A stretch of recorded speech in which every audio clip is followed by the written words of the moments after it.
Alisson amanheceu um pouco doente e vamos estar orando também pela vida dele nesse momento. Amém?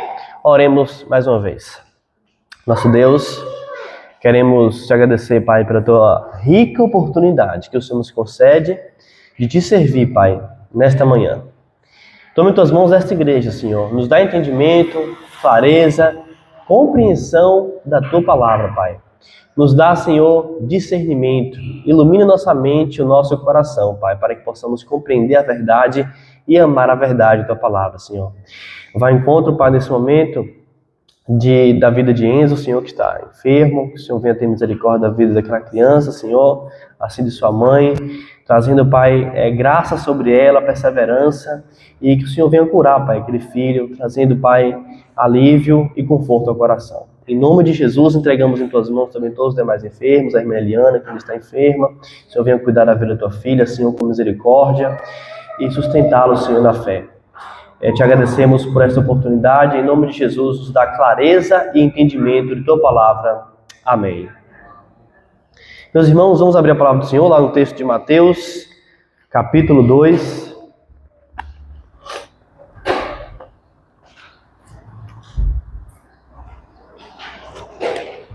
Mateus, capítulo 2.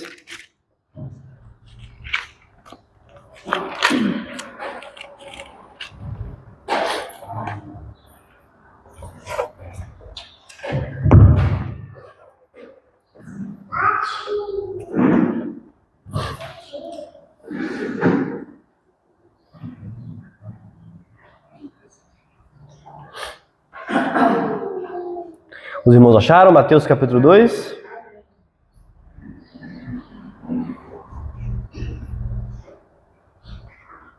Amém, né? Vamos estar lendo a palavra do Senhor. Na medida em que formos lendo, a gente vai parando aos poucos e tendo entendimento do texto, certo? Vamos ler do verso 1 ao verso 2. É o primeiro ponto. Jesus recebe a visita dos sábios ou dos magos. Diz assim: Ora, tendo Jesus nascido em Belém da Judeia, nos dias do rei Herodes, eis que alguns homens sábios vieram do Oriente a Jerusalém, dizendo: Onde está aquele que é nascido rei dos judeus? Pois nós temos visto a sua estrela no Oriente e viemos para adorá-lo. Meus irmãos, vamos entender primeiro essa introdução do texto aqui. Jesus ele vai receber aqui visita de alguns sábios que vieram do Oriente. Vamos entender o seguinte, nesse verso 1, que o Senhor Jesus ele nasceu, conforme o texto, em Belém da Judeia, uma pequena vila que ficava mais ou menos a 10 quilômetros de Jerusalém. É uma cidade bem pequena. Os irmãos não sabem, Belém significa casa do pão. É o significado de Belém, casa do pão. Essa cidade era muitas vezes desprezada por ser pequena, por ser uma pequena vila, por ser um pequeno povoado, né? E foi lá que exclusivamente Deus nasceu, na mais desprezada, naquela que muitas vezes era considerada como insignificante, mas tinha uma essência, seu nome, a Casa do Pão. E foi o lugar onde o pão da vida nasceu. Então a Casa do Pão presenciou o nascimento daquele que foi chamado do Pão da Vida. Isso é glorioso, meus irmãos, porque nós olhamos o texto e observamos Deus confundindo os sábios e tornando sábios os pequeninos com sua graça. Deus, ao mesmo tempo que pega aquilo que é desprezível, insignificante, e para ele tem muito valor. E foi isso que aconteceu nessa pequena cidade, nessa pequena vila. Presenciou o nascimento do Rei dos Reis, do Senhor dos Senhores. O texto ainda diz que foi nos dias do rei Herodes. Este era Herodes o Grande, o primeiro com esse nome, o primeiro da dinastia dos Herodianos. Ele reinou entre 39 a.C. até 4 depois de Cristo, mais ou menos.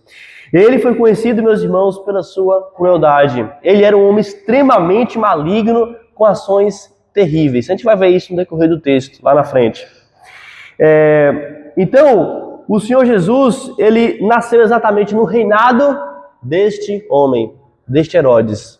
que foi o primeiro da sua dinastia.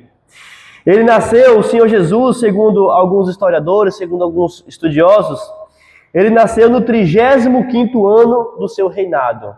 Foi quando o Senhor Jesus nasceu, no 35º ano do reinado deste Herodes.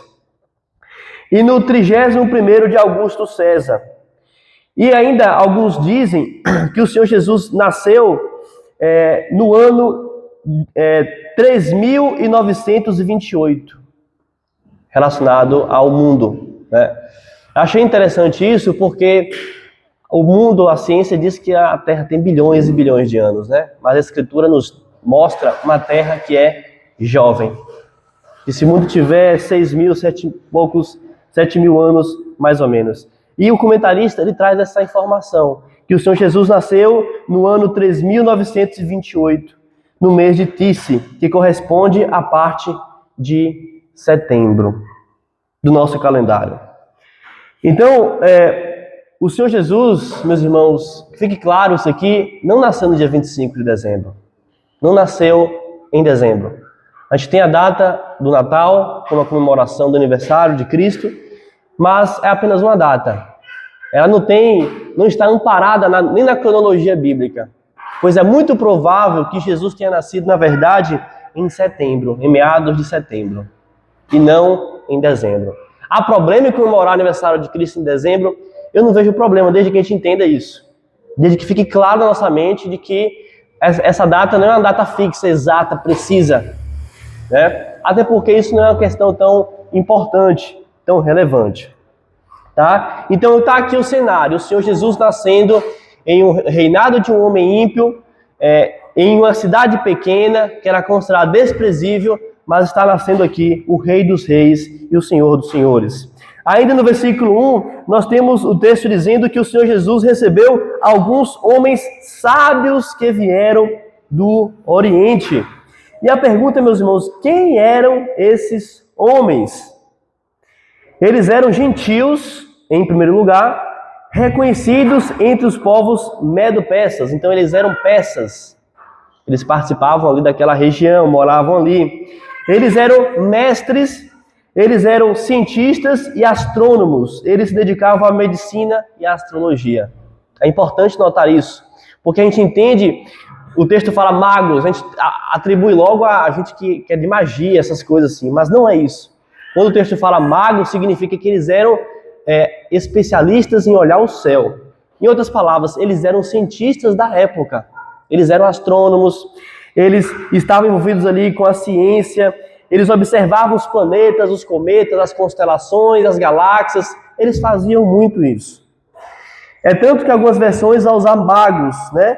Mas essa palavra, na nossa cultura, ela tem um significado místico, ocultista. E que não é o caso deles aqui, pois eles eram estudiosos da natureza. E eles notaram uma estrela incomum. É algo a ser observado. O que levou eles até Jerusalém, até Herodes, foi que eles observaram o céu e aí viram uma estrela incomum. Outra informação importante, meus irmãos, é porque a gente acaba tendo as informações de filmes, de desenhos, falando reis magos, mas a Bíblia não fala que eles eram reis. Fala apenas que eles eram magos, sábios. Então é algo que a gente deve ficar com o que a palavra de Deus diz, e não com o que é dito lá fora, tá? Eles eram apenas magos, eles eram apenas homens sábios. A Bíblia diz que eles eram homens que observavam a natureza e por isso eram considerados como sábios e não reis. Existe essa suposição de que eles eram reis pelos presentes caros que eles deram a Jesus, mas isso não tem nenhuma comprovação bíblica, tá? Então eles não eram reis, eles eram apenas homens sábios que estavam ali vindo glorificar, exaltar pela providência de Deus o Rei dos Reis que havia nascido. Os irmãos estão entendendo até aqui? Vamos avançar, né?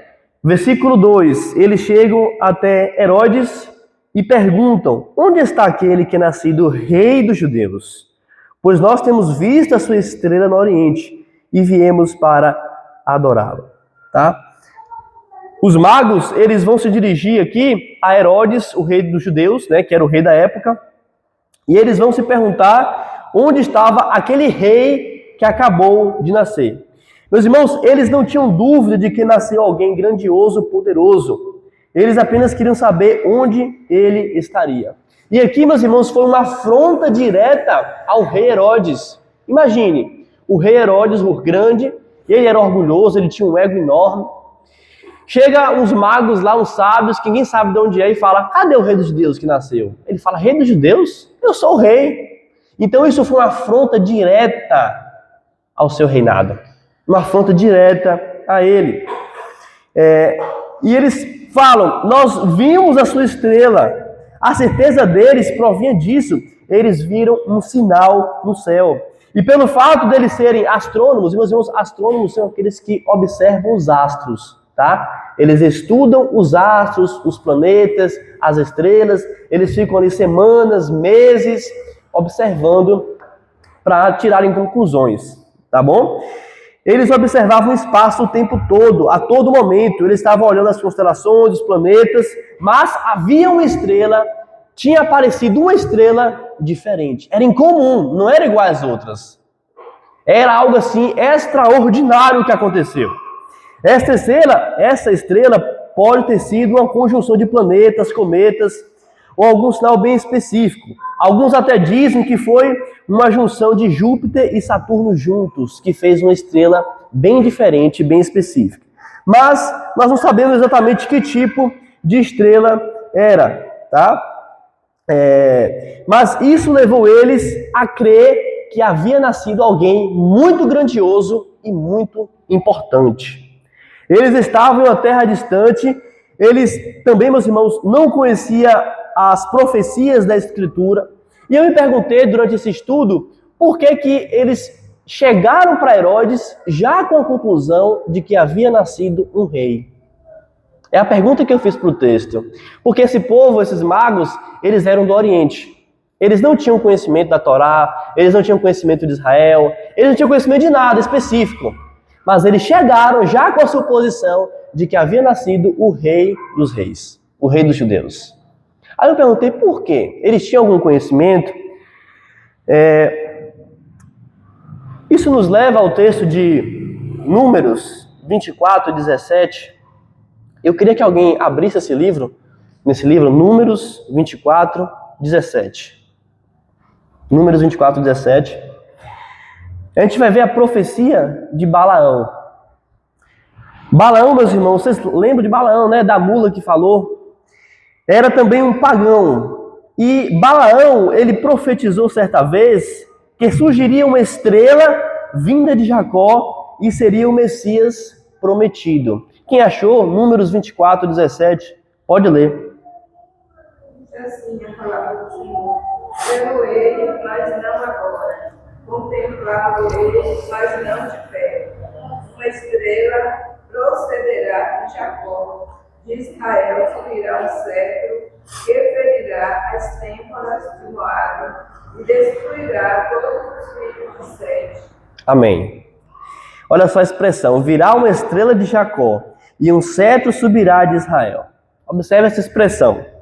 Meus irmãos, Balaão profetizou isso aqui. Lembra lá de Balaão? Ele foi pago para profetizar contra Israel, só que ele vai e fala, como é que eu vou amaldiçoar um povo que o Senhor abençoa? Então ele faz o contrário, ele abençoa Israel.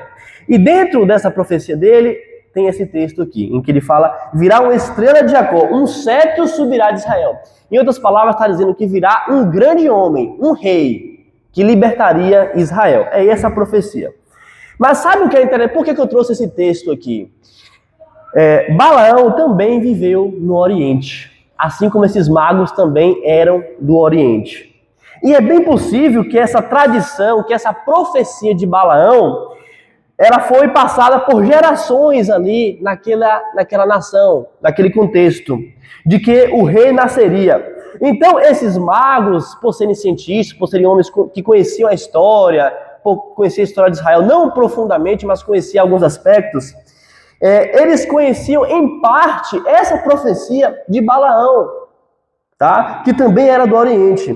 Então, quando eles viram a estrela que surgiu, eles se recordaram da profecia, se recordaram do texto, e eles concluíram que o portador do cetro, ou rei, havia nascido. Então, por conta disso, que eles já vêm com a informação para Herodes, dizendo: onde está o rei dos judeus?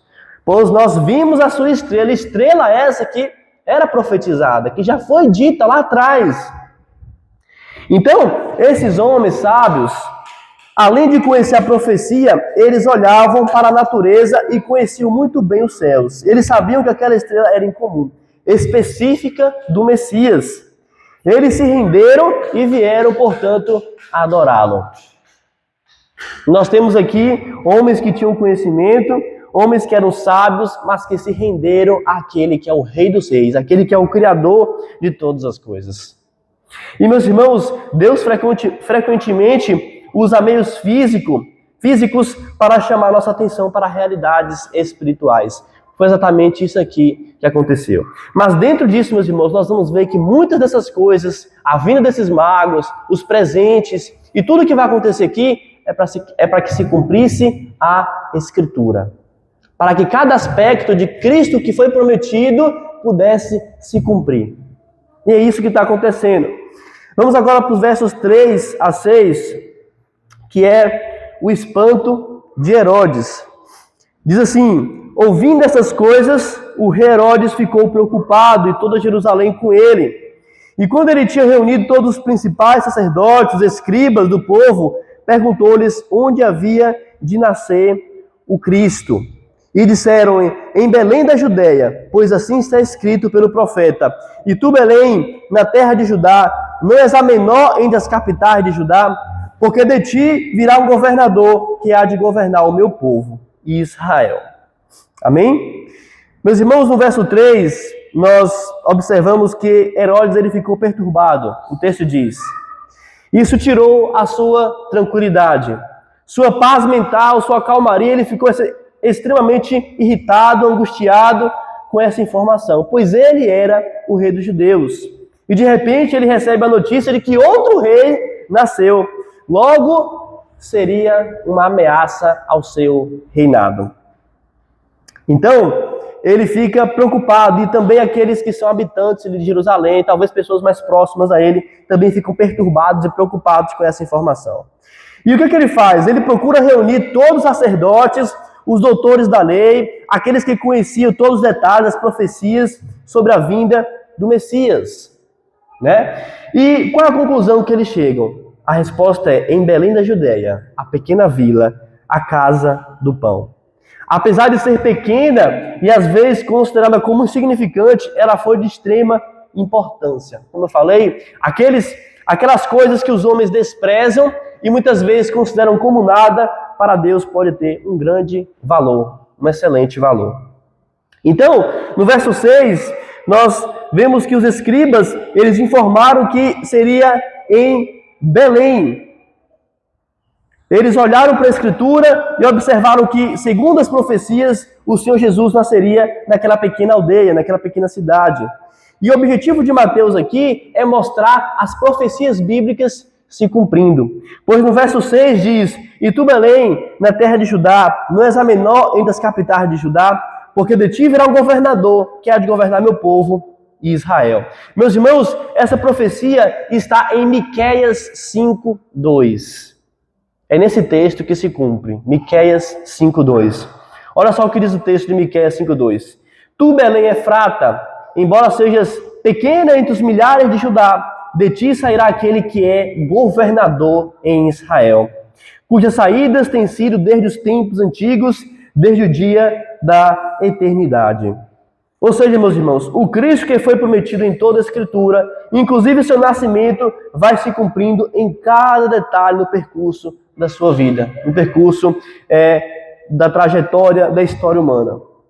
Esses homens aqui, os escribas, esses sacerdotes que foram convocados, eles eram doutores da lei, e nem sequer eles foram capazes de ir, olhar, ver, contemplar o Messias prometido, aquele que nasceu conforme as profecias da Escritura. Então, como a gente já falou anteriormente, o objetivo de Mateus é mostrar todas as escrituras se cumprindo sobre a vinda do Messias. E que Israel pudesse crer. E que Israel pudesse contemplar o Antigo Testamento e olhar as profecias do Cristo prometido se cumprindo. Então, a partir do verso 7, nós temos outro bloco importante, que é Herodes enviando os magos para ver a Jesus. Olha só o que diz o verso 7 em diante. Então Herodes, chamando os homens sábios em particular, inquiriu deles diligentemente acerca do tempo em que a estrela havia aparecido. Vamos lá. Herodes, ele pergunta para eles, para que eles fossem bem específicos sobre a hora exata em que a estrela havia aparecido. Mas o objetivo de Herodes é completamente diabólico, é completamente carnal. Ele tinha um plano sangrento, ele queria matar o novo rei. Como ele não sabia quem era, nem onde estava, ele esperava que os magos pudessem encontrar e informar para que ele pudesse ir lá, não para adorá-lo, não para glorificá-lo, mas para tentar matá-lo. Foi a primeira ocasião em que o Senhor Jesus já começou a padecer sofrimentos, perseguição, mesmo ainda um pequeno bebê, uma pequena criança. E no verso 8, Herodes mente para eles. Ele falou, e enviando-os a Belém, disse, ide perguntai diligentemente pelo menino, e quando achardes, tragam-me palavra novamente, para que eu também vá adorá-lo. Ele mente para eles, pois fala que iria adorá-lo, mas sua intenção era, na verdade, a morte da criança. Meus irmãos, aqueles que estão obstinados por conta do pecado, aqueles que têm intenções malignas, para eles não tem limite. Para eles um pecado é insignificante. E eles vão pecando cada vez mais. A sua mente se torna cauterizada e eles se tornam insensíveis. E eles são capazes de qualquer coisa. Foi o que aconteceu com esse homem que tinha um ego inflamado, que tinha um ego grande e que, na verdade, queria a tragédia de Israel. Não queria que o Messias nascesse para governar a nação, para cuidar do seu povo. Verso 9 e 10 diz, tendo eles ouvido o rei, partiram, e eis que a estrela que tinha visto no oriente ia adiante deles, até chegar e parar sobre o lugar onde estava o menino. Verso 10, e vendo a estrela, regozijaram-se com grande júbilo. Meus irmãos, os magos, eles foram despachados por Herodes e eles vão seguindo a jornada. O mais interessante dessa história é que a estrela novamente aparece, a estrela do nascimento de Cristo. Essa estrela, ela tinha sumido. E sabe o que nos chama a atenção nesse texto? É que já havia um tempo que essa estrela tinha sumido. Essa estrela apareceu a primeira vez no nascimento de Cristo e agora ela sumiu. E o tempo que passou entre essa estrela ter sumido e aparecer novamente não foi um curto período. Foi mais de um ano ou um ano e meio. E agora essa estrela surge novamente. E agora vai guiando esses homens até onde o Senhor Jesus estava hospedado. Os magos, eles vão ter agora um guia. E esse guia não é alguém humano, mas uma maravilha sobrenatural. Que na medida que eles caminhavam, seja de dia ou de noite, o sinal guiava eles também. Aqui, meus irmãos, há um milagre, algo fora do comum, uma intervenção divina, rompendo as leis naturais. Deus está mostrando aqui a salvação, alcançando os confins do mundo, pois esses homens, meus irmãos, eles são gentios. Eles não pertenciam à nação de Israel eleita. E o povo de Israel desprezava essas pessoas, mas Deus está se revelando agora a esses magos.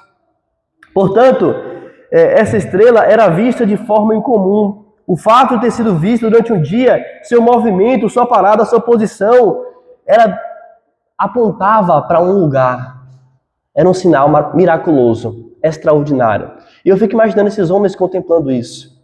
Esses homens que eram conhecedores dos astros, das estrelas, eles observando essa estrela em comum, como o coração deles não enchia de alegria, de gozo. E é exatamente o que acontece no verso 10, que diz que quando a estrela parou sobre a casa, eles se regozijaram.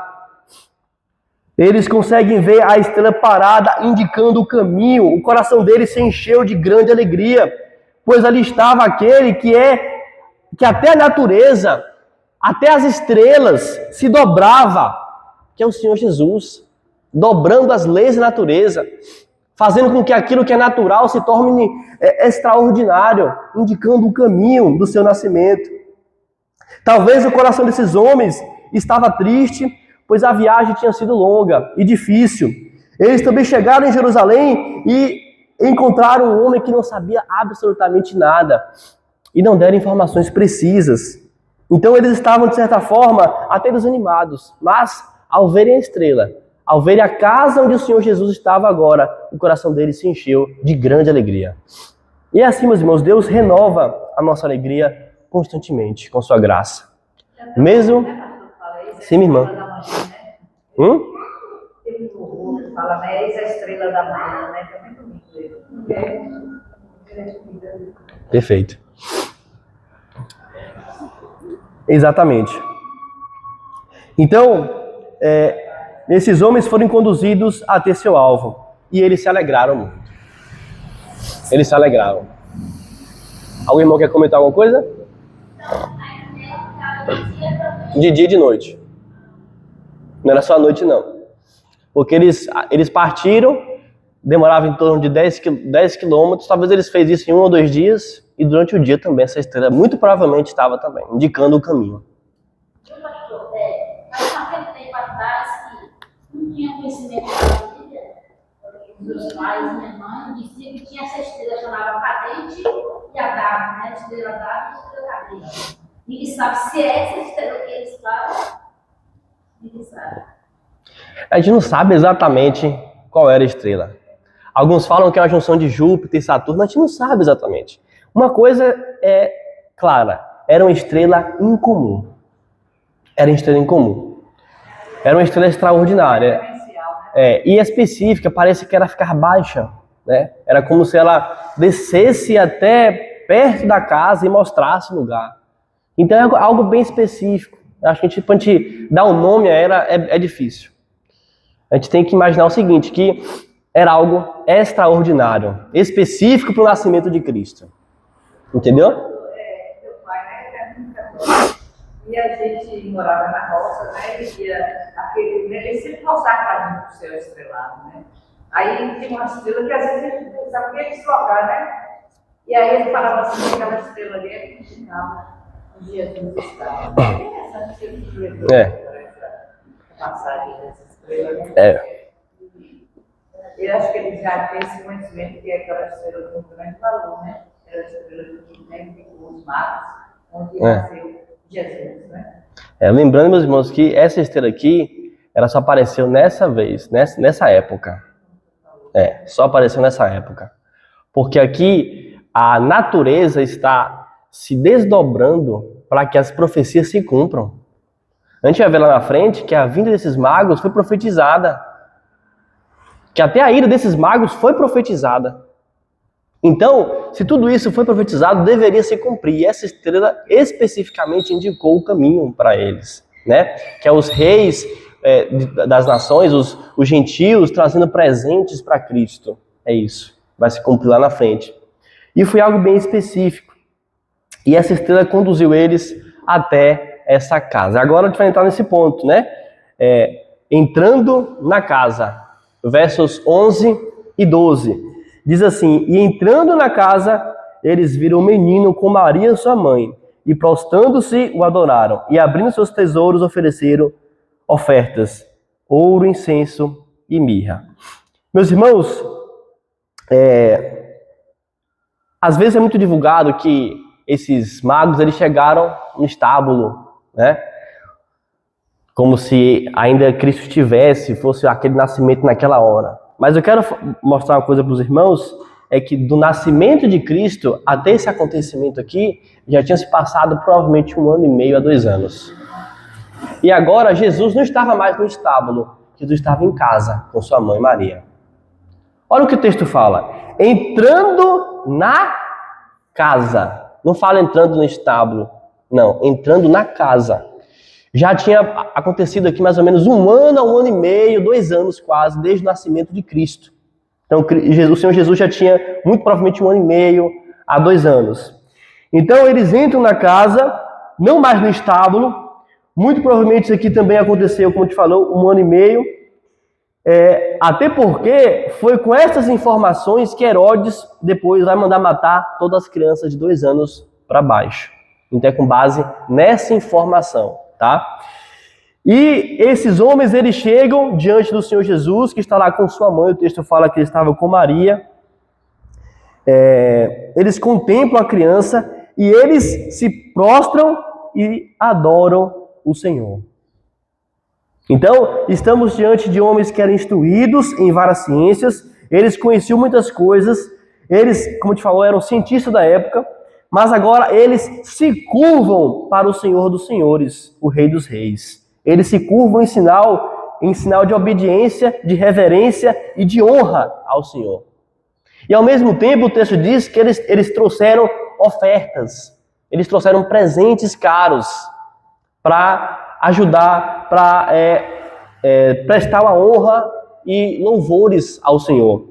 Eles deram ouro, incenso e mirra. Meus irmãos, esses presentes eram muito caros, eram extremamente caros mesmo. Eram presentes que se davam a governadores e a príncipes, a autoridades. Esse tipo de presente.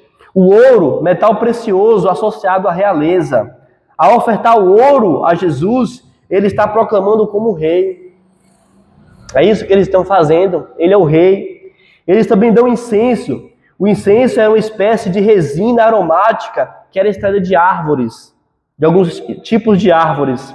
Era usada no culto, no templo, com um perfume sagrado. Então, de alguma forma, eles estão simbolizando a adoração ao Deus encarnado, ao ofertar incenso. E mirra. A mirra era uma espécie de goma também resinosa amarga, muito usada para embalsamento e também era uma espécie de remédio anestésico. Esse presente, de certa forma, já anunciava a morte de Cristo. Já anunciava que ele seria o Cordeiro de Deus que pagaria pelos nossos pecados. Então, esses presentes, eles são bem simbólicos, aplicando-se ao Senhor Jesus, tá? E, como eu falei, são presentes que se dá para alguma autoridade, para alguém que é muito importante. E aqui, meus irmãos, se cumpre mais uma profecia bíblica, que descreve o Messias recebendo presentes dos gentios. Isso mostra que Deus sempre decretou salvar um povo espalhado pelo mundo. Alguém abre Isaías 66. Isaías 60, versículo 6.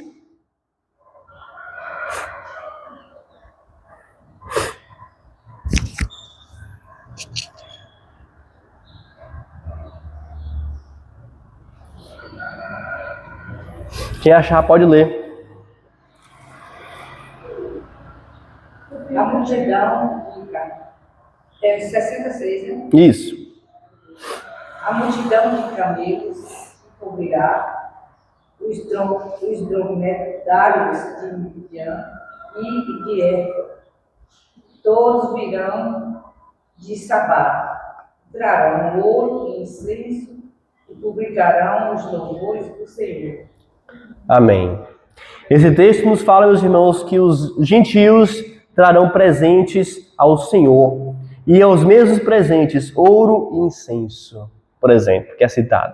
Então, nós temos diante de um texto que se cumpre agora com os magos vindo do Oriente, dando presentes ao Senhor, em louvor ao Senhor. Observe como mais uma vez essa profecia se cumpre no Senhor Jesus. E no verso 12, diz o seguinte: e sendo avisados por Deus em sonho para que não retornassem para Herodes, eles partiram para a sua terra por outro caminho. Aqui a providência de Deus, mais uma vez, os guia, né?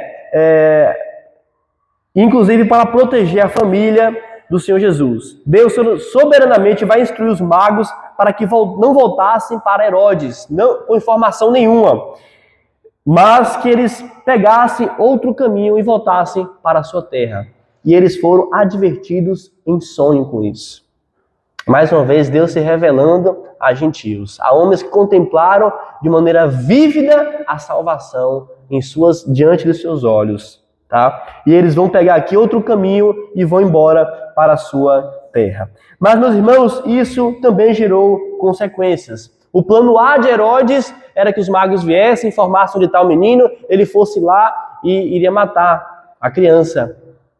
Mas isso não deu certo. Então ele tem um plano B. E o plano B é cruel, é sangrento, é diabólico, é terrível.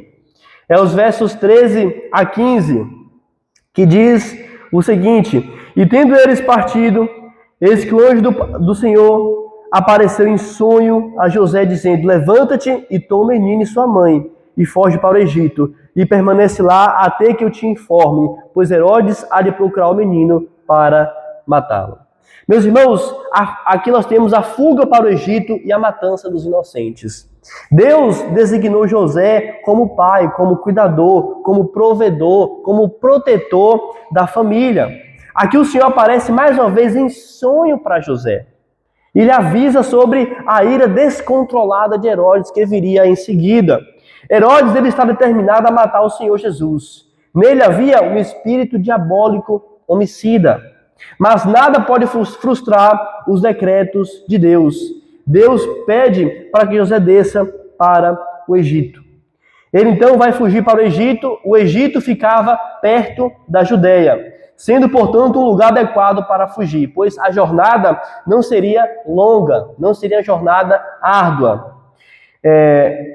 E também seria mais tranquilo para caminhar com a criança e com uma mulher que estava com uma criança de colo. Além disso, o Egito estava fora da jurisdição de Herodes. Então, Herodes não poderia alcançar nem ter nenhum poder sobre eles naquela região do Egito. Tá? Além disso, meus irmãos, posteriormente vai se cumprir mais uma profecia acerca de Cristo estar no Egito.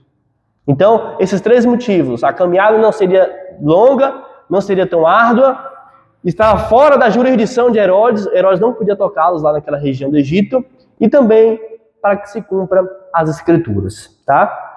Então, no verso 14 diz: E levantando-se, tomou de noite o menino, sua mãe, e foi para o Egito. Eles fogem durante a noite. Por que a noite? Muito provavelmente ele despertou do sonho e na mesma noite aprontou tudo e desceu para o Egito. Tá? Então, José, ele era obediente ao Senhor. E ele obedece ao Senhor prontamente. Ele não hesita, ele não põe dificuldade, ele não questiona. Né? Deus também, meus irmãos, provê os recursos necessários. É importante a gente falar isso. Por quê? Imagine uma viagem dessa. Às vezes não tem recursos, mas Deus tinha acabado de prover ouro, incenso e mirra. Presentes caríssimos, que poderia sustentá-los durante um bom tempo lá naquela terra do Egito. Então Deus havia provido isso. A noite também era mais fresco para viajar e tinha também menos pessoas de olho, pessoas que pudessem denunciar. Então, são alguns motivos do porquê ele partiu naquela mesma noite. Versículo 15 diz: E lá permaneceu até a morte de Herodes, para que pudesse cumprir o que foi dito do Senhor pelo profeta, dizendo: Do Egito chamei meu filho. Aqui nós temos algumas informações importantes. No Egito eles permanecem até a morte de Herodes. E, meus irmãos, eu estudando esse texto, eu até achava que demorou bastante tempo, né, lá. Mas na verdade não. Alguns estudiosos dizem que depois da matança das crianças que Herodes fez, Herodes ele foi acometido por doenças terríveis que lhe sobrevieram, que o levou também rapidamente à morte. Estima-se que eles tenham ficado mais ou menos no Egito entre 3 a 4 meses, até que eles retornassem para Nazaré. Outro ponto importante é que mais uma profecia se cumpre, que apontava para Cristo. Essa profecia está em Oséias 11, versículo 1, que diz: Quando Israel era criança, eu o amei e chamei o meu filho para fora do Egito. Oséias 11, 1. Mais uma profecia sobre Cristo se cumprindo. Embora esse texto se refere a Israel saindo do Egito, Mateus nos mostra que apontava para o verdadeiro Filho de Deus, que é o Senhor Jesus Cristo. Sendo agora um peregrino no Egito e posteriormente sendo chamado novamente a retornar para Jerusalém, no caso, para Israel. E, meus irmãos, a partir do versículo 16, nós temos agora a matança das crianças, que foi executada por Herodes. E diz o seguinte: então Herodes, vendo que tinha sido enganado pelos homens sábios, irritou-se muito e mandou matar todos os meninos que havia em Belém, em todas as suas fronteiras, de 2 anos para baixo, segundo o tempo que diligentemente inquirira dos homens sábios. Agora estamos diante da parte mais triste do texto, da parte que é mais dolorosa, da parte que é mais terrível. Nós temos aqui a parte mais triste, a loucura, a iniquidade de um homem perverso que ficou louco pelo poder, que ficou louco pelo aquilo que possuía. Herodes era um homem extremamente cruel, como falamos no início. Ele põe em ação aqui o seu plano B, que é matar todos, tentando matar a Jesus. E observe, meus irmãos, como esse plano, ele tem no fundo, a sede exagerada pelo poder. E são os ídolos do coração dos homens. O poder, o dinheiro, a perversão sexual. Tudo isso são os ídolos do coração dos homens. E são ainda hoje. Os homens, pelo poder, eles fazem o que for possível. Eles vendem as suas almas, eles negociam a verdade. Eles fazem tudo. E eles são capazes de matar. Eles são capazes de matar. E matar, inclusive, crianças inocentes. Como foi o caso de Herodes. Herodes, ele se irrita, pois os magos não voltam com as informações.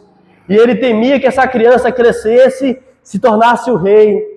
Frustrado e preocupado com isso, ele manda matar todos os meninos de 2 anos para baixo, em Belém e em seus arredores. Jesus deveria ter entre 1 ano a 1 ano e meio ou 2 anos nesse episódio. Herodes foi responsável por esse genocídio infantil. Não é à toa que logo depois o juízo veio sobre sua vida e ele adoeceu mortalmente, como alguns historiadores contam, morrendo de dentro para fora, de uma forma mais terrível e miserável que poderia ser. Tá? Ele ordenou a morte de crianças que não lhe causou mal, e muito menos seus pais. O objetivo dele era simplesmente a sede e o poder, a proteção do seu reinado, a proteção da sua dinastia, dos seus sucessores. E aqui, meus irmãos, mais uma vez se cumpre o versículo 17. Verso 17 e 18. Então se cumpriu o que foi dito pelo profeta Jeremias, dizendo: ouviu-se em Ramá uma voz, lamentação, choro, grande pranto. Era Raquel chorando por seus filhos, não querendo ser consolada, porque já não mais existia. Mais uma profecia, meus irmãos, se cumpre, o lamento da mãe desolada. E aqui, essa profecia que está em Jeremias 31, 15, diz o seguinte: assim diz o Senhor, uma voz foi ouvida em Ramá, lamentação, choro, Raquel chorando pelos seus filhos, recusou ser confortada acerca de seus filhos, porque eles já não existem. Essa profecia, ela foi registrada no tempo da deportação da Babilônia, onde Israel ficou mais ou menos 70 anos em cativeiro babilônico. Raquel aqui, a mãe, a matriarca, representa Israel chorando em sua lamentação pelo massacre. Ramá ficava perto de Jerusalém e pertencia também à tribo de Benjamim, cuja mãe era Raquel, esposa de Jacó. É por isso que o texto cita Raquel, porque a cidade Ramá, onde essa profecia foi falada, pertencia à tribo de Benjamim. E quem era a mãe de Benjamim e José? Raquel, esposa de Jacó. Tudo isso apontava agora se cumprindo em essas mães desoladas. E de alguma forma essa profecia já apontava para isso, para essa matança do rei Herodes, que queria matar o Messias. E aqui, o Senhor é um Deus misericordioso, meus irmãos. O Senhor concede o livramento a essa família, embora a consequência do pecado de Herodes estava presente, viva, causando dor e causando muito sofrimento. E, mais uma vez, o Senhor exerce juízos temporários neste mundo para aqueles que também permanecem seus pecados. E foi o que aconteceu com Herodes, e posteriormente vamos chegar nesse texto. Verso 19 a 23, os irmãos querem fazer alguma consideração? Alguma pergunta? Sim? A questão do Egito, como ele foi para o Egito. Eu estava olhando assim, o Egito sempre, quando Israel ficou cativo, foi para o Egito, né? Aí depois Jesus volta para lá. Aí também tem aquela passagem que José, o Jacó, foi para o Egito. E que lição o que entendimento que pode ter assim, do Egito, contra assim, o povo de Deus, por até que o Jesus também foi para lá. É interessante isso, porque José foi antes. José que levou eles para lá, porque José foi vendido para lá, para o Egito, com o propósito de Deus, de uma fome que viria e Deus socorrer as nações, né? E foi tudo o propósito de Deus. Depois Israel vai para lá, aí vive lá, começa a crescer lá e fica escravo lá. Depois Deus liberta Israel do Egito, né? Aqui essa profecia de Cristo voltando para o Egito está ligada à sua peregrinação. O Egito sempre é um sinal de uma provação, de uma peregrinação do povo de Deus, entendeu? Em que de alguma forma o povo foi para lá, ficou cativo lá e Deus estava libertando. E agora aqui Deus está novamente chamando Cristo do Egito, que peregrinou lá por um tempo, entendeu? Além dos motivos que a gente citou, que era bem mais viável que ele fosse para o Egito, pois era perto, havia também, não estava sob a jurisdição de Herodes, e também eles foram à noite para não serem vistos pelas pessoas, então era favorável que ele fosse para o Egito. Mas o que simboliza é a peregrinação do povo de Deus, de alguma forma que foi para o Egito e que do Egito Deus os liberta. Entendeu? Assim como aqui, de alguma forma, Deus está novamente trazendo Cristo do Egito, assim como ele trouxe Israel do Egito. Né? E quando fala que ele trouxe Israel do Egito, lá em Oséias 11:1, e do Egito chamei o meu filho. Do Egito Deus o libertou. E agora, se cumprindo em Cristo, do Egito o Senhor chama a Cristo. Né? De alguma forma, o trazendo de sua peregrinação. Eu acho que é mais ou menos por aí. Entendeu? Respondeu, irmão? Amém. Mais alguma consideração os irmãos têm? Esse José, do Egito, José, Maria, né? É o mesmo, né? Não. José do Egito é o filho de Jacó, irmão de Benjamim. E José aqui é José, marido de Maria, que também tinha por pai Jacó.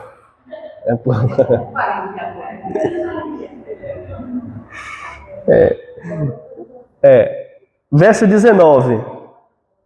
Diz assim: mas tendo Herodes morrido, eis que o anjo do Senhor apareceu a José em sonho, dizendo, versículo 20, levanta-te, toma o menino e sua mãe e vai para a terra de Israel, porque já estão mortos os que buscam a vida do menino.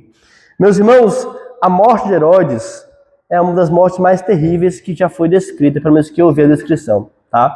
O versículo 19 diz que ele morreu, lembrando que isso aqui não demorou muito tempo. Eu calculo que um espaço de mais ou menos 6 meses, desde a matança das crianças, tá? Existe um historiador na igreja chamado Eusébio de Cesareia, e ele escreveu um livro, acho que não me engano, no século IV, contando a história da igreja. E ele conta como a morte de Herodes aconteceu, né? E ele vai citar outro historiador da época de Cristo, que é Flávio Josefo. Ele vai dizer o seguinte, um pouco sobre essa morte de Herodes, como ele foi acometido.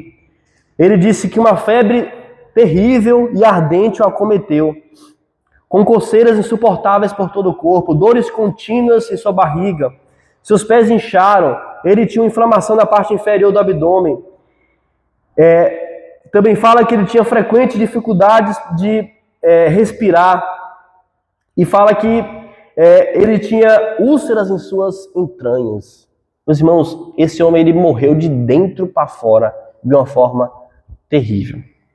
E ainda conta que ele tentou até suicidar-se, vendo que não tinha solução para o seu caso, mas não conseguiu, ele foi impedido. E depois morreu de forma miserável. É o que o relato conta. De alguma forma, ele recebeu um juízo na sua vida por conta dos seus pecados, por conta da sua loucura, por conta da sua obstinação, né? E é assim que é narrada mais ou menos a história da sua morte. Então, algum tempo depois dessa morte, um anjo do Senhor aparece para José e o orienta a retornar. Visto que Herodes já havia morrido, ele poderia retornar para qualquer lugar. Não tinha mais um risco à vida do Senhor Jesus, nem a sua vida, nem a de Maria. E ele se levantou, tomou o menino e sua mãe e foi para a terra de Israel. E José, meus irmãos, é obediente em toda situação, né? Quando o anjo fala, vai para o Egito, ele vai para o Egito. Agora o anjo do Senhor fala, olha só, pode voltar. Ele novamente, de maneira obediente, ele com o espírito manso, com o espírito de submissão a Deus, ele prontamente faz tudo o que Deus determina. Isso é um perfeito exemplo para nós. Devemos ser sensíveis à voz de Deus. Principalmente a voz de Deus em sua palavra, aquilo que ele diz. E o cristão que é manso, que é humilde, que é obediente, ele olha para a Escritura, ele entende a vontade de Deus, ele se submete a ela, tá? E foi isso que José fez. Ele nunca deixou de estar orientado por Deus. É tanto que no versículo 26, ele fala, ouvindo que Arquelau reinava na Judéia, no lugar de seu pai Herodes, temeu ir para lá. Mas avisado por Deus em sonho, desviou-se para as partes da Galileia.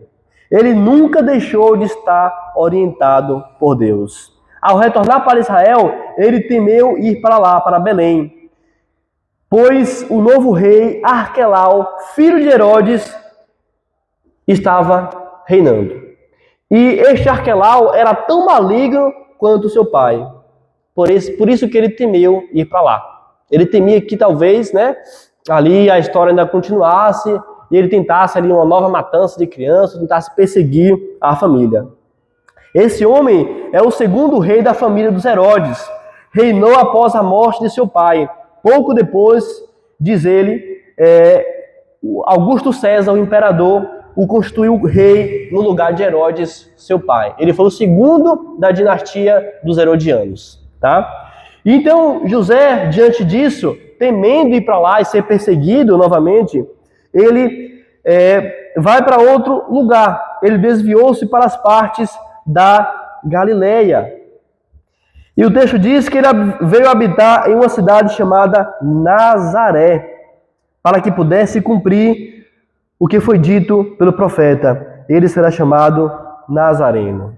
Meus irmãos, José escolheu uma cidade também bem improvável para o Messias habitar, que é Nazaré. A própria expressão Nazareno significa desprezado. Era mais uma cidade que ninguém considerava como importante, que ninguém dava nada. Na verdade, quem morava lá e era chamado Nazareno, era falando, olha lá o desprezado. Era considerado assim. Mas tudo isso para se cumprir novamente as Escrituras. Pois o texto diz, 23, para se cumprir o que foi dito, ele será chamado Nazareno. Isso está em Isaías 53, 3, que diz assim, ele é desprezado e rejeitado dentre os homens, um homem de dores, familiarizado com a tristeza. Quando fala ele é desprezado e rejeitado dentre os homens, significa que ele vinha de um lugar que as pessoas o desprezavam. E é exatamente Nazaré. Quem era de Nazaré era desprezado. Os habitantes eram desprezados pelos judeus. O próprio discípulo de Cristo, Natanael, questionou isso. Alguém abre aí em João, Evangelho de João, capítulo 1, versos 45 a 46. Para que a gente entenda essa questão de Nazaré. João 1, 45, 46. Quem achar, pode ler.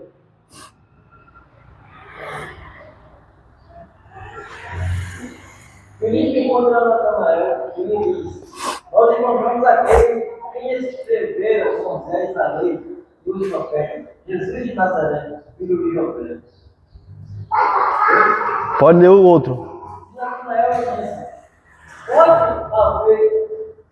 Pode haver alguma coisa boa vinda de Nazaré? Ele respondeu: vem. A resposta, Natanael: pode alguma coisa boa vir de Nazaré? Por quê? Todo mundo lá era desprezado. Então, para eles, nada de bom vinha de Nazaré. Só coisa ruim. Em outras palavras, é isso. Eles entendiam assim. Era um preconceito que eles tinham com o local. Entendeu? E é exatamente o lugar para onde José vai morar, onde Cristo vai crescer, vai ser educado, vai se desenvolver naquela região. Mais uma vez, meus irmãos, Deus pega as coisas desprezadas, as que não são, para confundir as que são. É isso que Deus faz. Deus pega essas coisas que são reputadas a nada para simplesmente tornar conhecido a sua glória, tornar conhecida a sua graça, fazer manifesta a sua bondade e a sua misericórdia. Ele pega aqueles que não são nada, desprezados, e dali ele glorifica o seu nome, em honra e em exaltação. E é isso que acontece mais uma vez, e se cumpre as profecias de que Cristo seria desprezado e rejeitado entre os homens. Outro ponto importante é que Nazaré ficava nessa região da Galileia. E nessa região, quem governava, o governador, era Herodes Antipas. Era outro governador. Esse Herodes Antipas era outro filho de Herodes o Grande, irmão de Arquelau. Só que esse Herodes Antipas, ele era mais brando. Ele era mais brando, ele não era um homem terrível, como o seu irmão Arquelau. Tá? Ele era mais brando. Além disso, era uma cidade mais isolada. E ele pensou, José, pelo fato de ser uma cidade mais isolada, que vivendo lá, ele não seria perturbado e nem afligido por ninguém. Então, por muitos motivos, a providência de Deus estava guiando, mais uma vez, o Senhor Jesus para essas regiões. Amém? Os irmãos querem fazer alguma pergunta? Alguma consideração do texto? Chamou a atenção foi toda a obediência de José, né? Através do som. Deus tinha sido banido para que ele foi assim, sempre a sua voz sensível, né? Eu ouvi a voz do Senhor, trazendo para nós, às vezes a gente não faz isso. A gente ouve, chega a ouvir a voz do Senhor. Mas a gente fala, não é isso aqui, chega do outro. O mundo está muito barulhento, né? Devido a avanços.